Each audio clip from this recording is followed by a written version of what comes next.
بسم اللہ الرحمن الرحیم۔ اعوذ باللہ من الشیطان اللعین الرجیم۔ بسم اللہ الرحمن الرحیم۔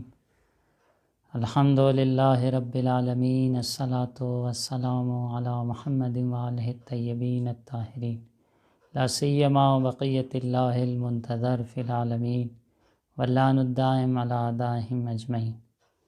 ناظرین محترم، السلام علیکم۔ اخباریت کے حوالے سے اخباریت کی طرف سے جو سوال پیش کیے گئے تھے کہ ہم ان کا جواب دیں، ان کے لیے ایک طریقے سے سوال ہے۔ البتہ بہت سے سوال ایسے ہیں کہ واضح ہے جس کا جواب، لیکن اب کیونکہ جو ان کے کچھ سوال و اشکالات ہیں، ان اشکالات کا جواب ہم بیان کر رہے ہیں، اس لیے کچھ سوال جو آج آپ کی خدمت میں پیش ہیں وہ یہ کہ ان سوالوں میں جو انہوں نے کیا یہ کہ مجتہد کی شان میں لفظ مجتہد کے ساتھ ایک حدیث بیان کریں۔ لفظ اجتہاد پر انہوں نے تکیہ کیا ہے، اور اسی سے ملتے جلتے دو تین سوال ہیں۔ پہلے مجتہد کا نام کیا تھا مثلا؟ دیکھیے، روایت یا حدیث مجتہد کی شان میں مجتہد کے لفظ کے ساتھ تو نہیں، لیکن فقیہ اور فقہا کے لفظ کے ساتھ روایت ملتی ہے، پہلی بات، کیونکہ ہم جسے مجتہد کہتے ہیں اسے فقیہ بھی کہتے ہیں۔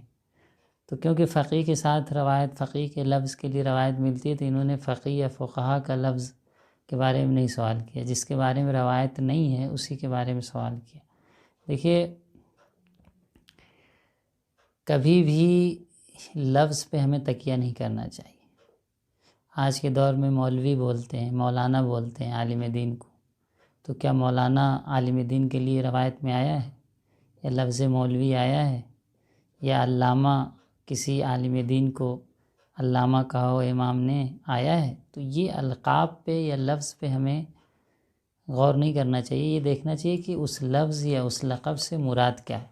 جب ہم یہ کہہ رہے ہیں کہ مجتہد ہو یا فقیہ ہو، اجتہاد سے مراد وہ اجتہاد نہیں ہے جو روایت میں مذمت ہوئی ہے۔ پہلے بھی اشارہ کیا کہ وہ اجتہاد تھا جس کی روایت میں مذمت ہوئی، اور جسے قیاس کہہ سکتے ہیں آپ۔ قیاس ہم شیعوں کے یہاں باطل ہے، اور اس اجتہاد کی ضرورت جسے قیاس کہتے ہیں ہمارے اہل سنت برادران کو جلدی ہوئی، کیونکہ ہمارے یہاں امامت کا سلسلہ تھا اور سب ہم ان کے عصمت کے قائل تھے، جبکہ رسول گرامی اسلام کے بعد ان کو اجتہاد کی ضرورت زیادہ پڑی۔ اجتہاد بمعنی یہ کہ قیاس جو ہماری احادیث میں بھی اس کی مذمت ملتی ہے۔ لیکن اگر اجتہاد سے مراد اگر ہم وہی معنی لیتے ہیں جو ایک فقیہ کا معنی ہے، یعنی دلیل اور شرعی جو دلیل ہیں، شرعی جو مدارک ہیں، ان سے ہم منابع شرعی سے حکم شرعی کو اگر ہم سمجھنے کی کوشش کرتے ہیں اور اس کو ہم اجتہاد کہتے ہیں، تو اس میں کوئی قباحت نہیں ہے۔ لفظ کا معنی زمانے کے لحاظ سے بدلتا جاتا ہے۔ بطور مثال، لفظ سیارہ یعنی بہت زیادہ سیر کرنے والی چیز کو کہتے ہیں عربی زبان میں، لیکن آج کے دور میں جب آپ کسی عربی دان سے پوچھیں گے کہ سیارہ کسے کہتے ہیں، تو وہ کہے گا گاڑی کو سیارہ کہتے ہیں، کار کو سیارہ کہتے ہیں۔ تو اب اس کا مطلب یہ نہیں کہ حدیث میں آپ بتائیے کہ لفظ سیارہ اس کار کے لیے آیا ہو، تو واضح سی بات ہے کہ سیارہ اس زمانے میں بہت زیادہ سیر کرنے والی چیز کو سیارہ کہتے تھے، لیکن اب کار کو سیارہ کہا جا رہا ہے۔ تو کہنے کا مقصد ہے کہ لفظ کا معنی بھی زمانے کے لحاظ سے بدلتا رہتا ہے۔ ایسا نہیں ہے کہ ہم ایک لفظ کو پکڑ لیں اور اگر اس کا معنی اور اس کا مفہوم صحیح معنی میں استعمال ہو رہا ہے تو پھر ہم کہیں کہ نہیں، حدیث میں تو اس لفظ کے لیے ایسا آیا تھا اور آپ نے اس کو کیوں مثلا استعمال کیا۔ ٹھیک ہے، زمانے کے گزرنے کے لحاظ سے اسی لیے ہم لفظ فقیہ کہتے ہیں، لفظ فقاہت۔ تو اجتہاد اور مجتہد کا لفظ آیا ہو یا نہ آیا ہو، لفظ فقیہ و فقہا کا لفظ آیا ہے۔ حدیث بھی ہم نے سنائی تھی کہ امام حسن عسکری علیہ السلام سے جو وسائل الشیعہ شیخ حر عاملی، جو خود اخباری ایک طرح سے لیکن ایک معتدل میانہ روی کے ساتھ چلنے والے اخباری مسلک، بہت زیادہ ان کے اندر تندی یا ایسی چیزیں نہیں پائی جاتی تھی، خود انہوں نے اپنی کتاب میں نقل کیا ہے کہ فَأَمَّا مَنْ كَانَ مِنَ الْفُقَهَا، فقہا میں جو ایسے ہوں۔ تو ہم جسے مجتہد کہتے ہیں، ہمارے مجتہد سے مراد وہی فقیہ ہے۔ مراد کو آپ دیکھیے، آپ لفظ پہ گفتگو نہ کریے کہ لفظ کیوں یہ آیا۔ ہمیں وہ لفظ اس لفظ سے وہ معنی مراد نہیں ہے جو قیاس یا ابو حنیفہ یا دوسرے لوگ کرتے تھے. ہماری مراد، ہم تو خود قیاس کو باطل سمجھتے ہیں کہ قیاس جو ابو حنیفہ یا اس جیسے لوگ کرتے تھے وہ باطل ہے.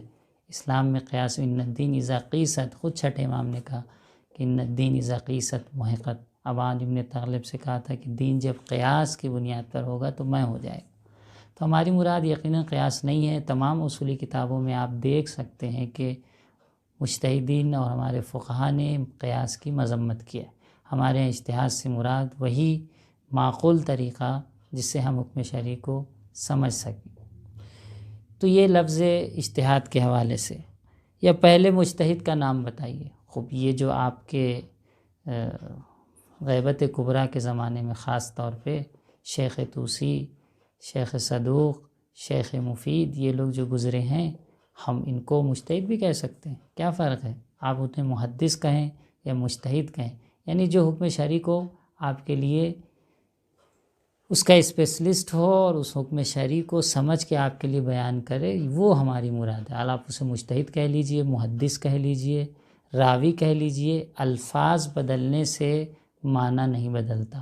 ہاں، اگر اس مجتہد نے یا اس راوی نے یا محدث نے کہیں پر شریعت کے بتائے ہوئے دستور اور حکم اور شریعت کا جو زاویہ ہے کہ ہم حکم شرعی کو کیسے سمجھیں، اس زاویے کو سے ہٹ کر اگر کہیں فتویٰ دیا ہے تو آپ اسے محدث بھی کہہ لیں یا راوی کہہ لیں، تب بھی اس کا حکم ہمارے لیے حجت نہیں ہوگا.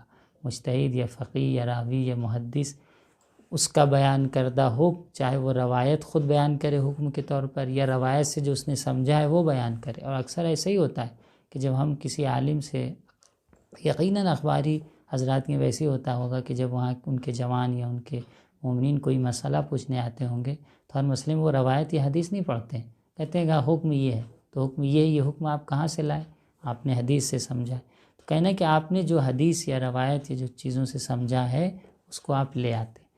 یقیناً روایات بہت زیادہ ہیں اور ان روایات کو آپس میں کہیں کہیں پہ آپس میں تزاحم ہے، آپس میں تضاد نظر آتا ہے. انہیں جمع کرنا، ان کے تضاد کو حل کرنا ایک بہت ہی مہارت کی ضرورت ہے جسے اسپیشلسٹ کہا جاتا ہے.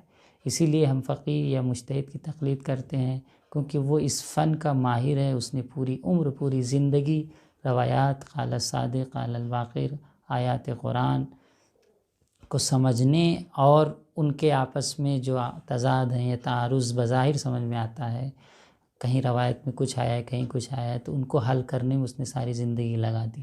تو یقیناً جس شخص نے دیانت داری کے ساتھ، ایمانداری کے ساتھ، خلوص نیت کے ساتھ دین کو سمجھنے کے لیے اگر اس نے اپنی پوری زندگی لگائی ہے اور وہ ماہر ہے تو ہم اس کی بات کو یقیناً مانیں گے. جس طریقے سے پوری دنیا کے نظام میں ہر فن میں اس کے ماہر، اس کے اسپیشلسٹ کی طرف رجوع کیا جاتا ہے. اب اسی سوال میں سے، کیونکہ یہ اجتہاد و مجتہد کا کئی سوال ایک ہی طرح کا سوال تھا تو ہم نے کہا یہ سب بیان کرتے چلیں.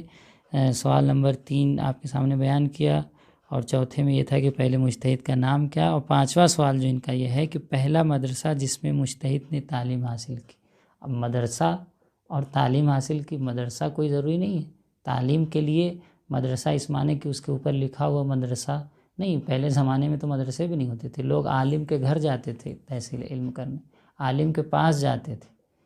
تو ایسے سطحی سوال جو عوام یا جوانوں کی طرف سے ہوتے ہیں، یہ کوئی سوال نہیں ہے کہ مدرسہ بتائیے. علم حاصل کرنے کے لیے مدرسے یا مدرسے کی بنا یا بلڈنگ کی ضرورت نہیں. پہلے تو لوگ علماء کے گھر جا کے علم حاصل کرتے تھے، یا مسجد میں یا امام بارگاہ میں، حسینیہ میں جسے کہیں، وہ جا کے تدریس کرتے تو علم حاصل کرتے. تو پہلا مدرسہ بتائیے. آج مدرسہ اور دنیا و ترقی کے وجہ سے دنیا پیش رفت کرتی گئی اور ہر علم کے ایک شعبے بنتے گئے اور مدارس بنتے گئے، امکانات، فیسلٹی بڑھتی گئی. پہلے تو یہ بھی نہیں تھا. پہلے تو لوگ مسجد میں، امام بارگاہ میں، آج بھی آپ قم میں و نجف میں جائیے تو بہت سے دروس مسجدوں، امام بارگاہوں میں ہوتے ہیں اور دروس کا سلسلہ جاری ہے. تو یہ پہلا مدرسہ کون تھا اور پہلے مدرسہ کہاں سے آیا؟ یہ سب سوالات واضح سی بات ہے بہت سطحی سوالات ہیں. بہر صورت اجتہاد اور مجتہد کے لفظ کے حوالے سے پہلے بھی ہم تاکید کر چکے ہیں. اس لفظ سے آپ غلط فہمی میں نہ پڑیں. آپ یہ دیکھیں کہ مراد اور مقصود کیا ہے. جب بسا کہ آپ لفظ اچھا استعمال کریں لیکن اگر باطل معنی آپ کا مراد ہو تو آپ باطل پہ کہلائیں گے، جیسا کہ جنگ صفین میں ایسے ہی ہوا تھا کہ جب عمرو یاس نے قرآن نیزے پہ بلند کیا تھا تو مولا کائنات نے ہی کہا تھا کہ کلمۃ حق یراد بها الباطل، انہوں نے کہا تھا الحکم للہ، حکم اللہ کے لیے۔ اب دیکھیے یہ کلمہ کتنا اچھا ہے، حکم اللہ کے لیے، لیکن اللہ کیا کہہ رہا ہے؟ کہاں حکم خدا ہے؟ حجت خدا جہاں ہے وہاں حکم خدا ہے، جہاں مولا کائنات ہے وہاں حکم خدا ہے۔ اس چیز کو نہیں سمجھ سکے، اور اس وقت مولا کائنات نے کہا کہ کلمۃ حق یراد بها الباطل، کلمہ تو حق ہے، الحکم للہ، حکم اللہ کے لیے کا ہونا چاہیے، لیکن اس سے انہوں نے باطل ارادہ کیا۔ تو کبھی کلمہ حق ہوتا ہے، اس سے باطل مراد لیا جاتا ہے، اور کبھی کلمے کا بظاہر ایک زمانے میں اگر معنی باطل بھی رہا ہو، اگر ہم اس کلمے کو صحیح معنی میں زمانے کے گزرنے کے لحاظ سے استعمال کر رہے ہیں اور صحیح معنی لوگوں کو سمجھ میں آ رہا ہے، تو اس میں کوئی قباحت نہیں ہے۔ لفظ سے ہماری گفتگو نہیں ہے، لفظ کے ماتحت جو معنی ہے اس پر غور و فکر کرنے کی ضرورت ہے۔ انشاءاللہ اگلے جلسے میں پھر ہم کچھ سوال